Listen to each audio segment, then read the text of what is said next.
Hello, everyone. Thank you so much for joining me on another episode of Please Advise, which is hopefully becoming one of your favorite advice channels. This week, I chose two letters that kind of speak volumes to the types of questions that I've been getting lately, speaking on success, growth, and all those types of things. So I chose these two letters because they seem to best surmise what a lot of you all have been writing and asking. So without further ado, we'll jump right into it. Question one. I'm a 19-year-old college student. What can you suggest to me to be successful or making right decisions? How do you know you're on a right track or on a wrong track? And what is the main key to being successful? Great question. A couple of different parts there, so I'm going to break it down and try to answer each one as best I can. For the first one, what suggestions can I make towards you being successful or making the right decisions? I don't think there's any specific choices that you can make right or wrong, but whatever choices you are making, you definitely want to make sure that they are positive choices, that you're getting great feedback from those choices, both professionally and personally. On a professional note, if you're starting to become someone that's being sought out to kind of handle different types of situations, receiving certain appreciation from management, all those things can be deemed as, I guess, tracks leading in the right direction.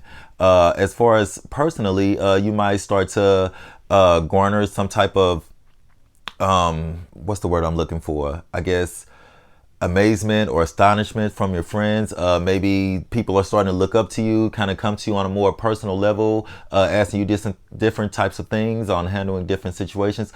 All those types of things should let you know that you're at least on the right track to becoming successful or making right decisions in life as a whole.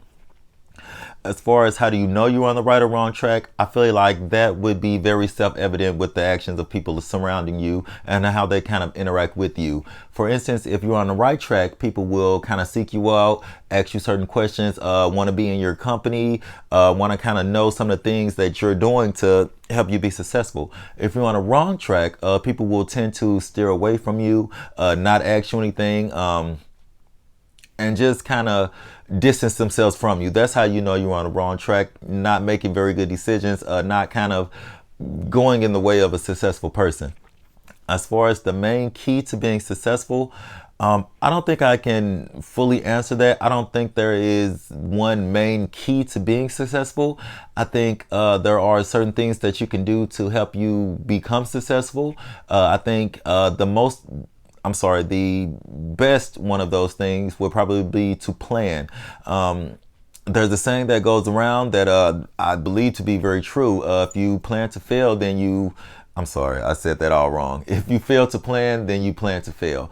And that put very simply, make a plan of what types of things you want to be successful at and kind of build sort of a ladder to achieve that success.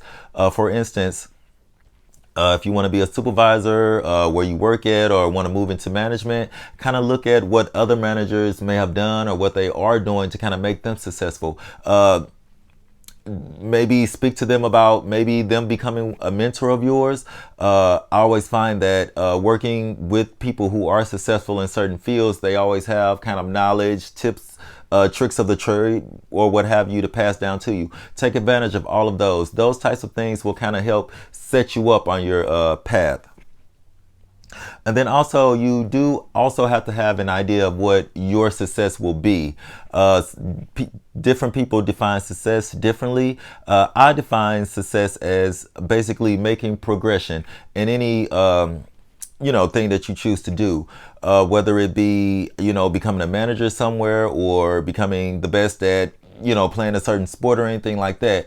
Any level of success, those people tend to plan, they tend to put their all into it, show passion towards their project or whatever they're going into. Those types of things lead to success. You definitely have to want to be successful. You definitely have to see where that success can lead you and want to achieve that. Those types of things will help keep you on the right track and then ultimately help you become successful. That's probably the best advice I can give you on that subject. I'm sure some of my viewers or listeners may have some things to add, which I definitely encourage them to do so. Moving on to the second question. How can I balance my life with work, school, family, and friends? I feel like I'm getting alone bit by bit every single day. Any suggestions? Again, another great question.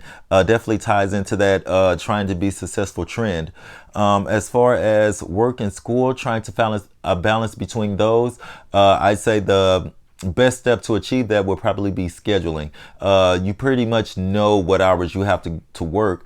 And then as far as schooling, if you are a full-time student, then I guess that will kind of replace the schedule of working. Or if you're trying to do both, it's best to kind of have a plan of how you plan to do both. You know, you work a certain amount of hours, you know how much time you'll need to invest in your free time towards your schooling. So I would say make a plan.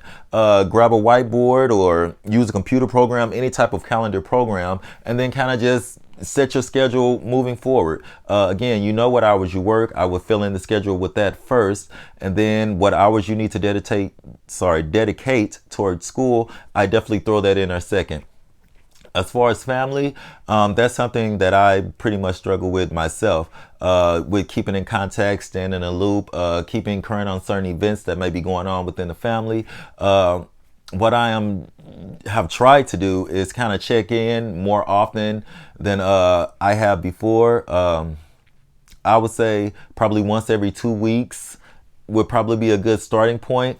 That way you get to check in with everybody, kind of hear what's going on. You won't be too far behind in the current events. That way you won't feel so alone and feel like, you know, you're kind of making it on your own.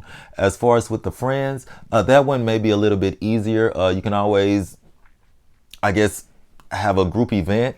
Those tend to work well with keeping in touch with friends. That way you don't have to schedule 13 different events to, you know, mingle with 13 different friends. If you all kind of meet up together, that kind of kills all of those birds with one stone. It gives you time to catch up, be social, all those types of things. I know with the pandemic going on right now, not a lot of people are gathering in large crowds, but it doesn't have to be a large crowd. It can be, gathering at your home, invite over a couple of friends. Again, that keeps a more intimate setting, keeps the conversation kind of focused on you guys and what's going on in your circle rather than, things that may be going on in the background. Those types of things help keep friendships alive, keep communication open. That way people are more apt to share what's going on with their lives, ask for your kind of feedback, your interaction, all those types of things. Can help you feel not so alone or isolated in whatever you're trying to do. Definitely need that social interaction to, even grow as a better person. So I definitely say with work and school, definitely make a plan as far as what hours you need to dedicate to those. Stick to that.